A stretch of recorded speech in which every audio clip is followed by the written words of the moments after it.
গরম গরম পুরি দিয়ে হালিম খেতে পছন্দ করেন কে কে? অবশ্যই কমেন্ট করে বলবেন। তো এদিকে দেখুন আপনাদের ভাইয়া বাজার থেকে হালিম এনেছে। আর আজকের এই হালিমটা আমি নিজে রান্না করি নাই, এটা বাজার থেকে কিনে এনেছে। তো সাথে 2 টুকরো লেবু দিয়েছে। আর হালিমটা হলো খাসির হালিম। তো দেখুন হালিমটা দেখতে মাশাআল্লাহ অনেক সুন্দর লোভনীয় হয়েছে।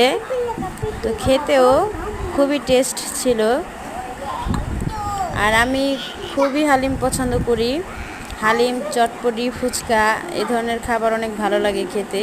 তো শুধু আমি না, আমি জানি আপনারাও সবাই পছন্দ করেন। তো দেখুন খাসির নলি দিয়েছে, 2টা নলি দিয়েছে হালিমের ভিতরে।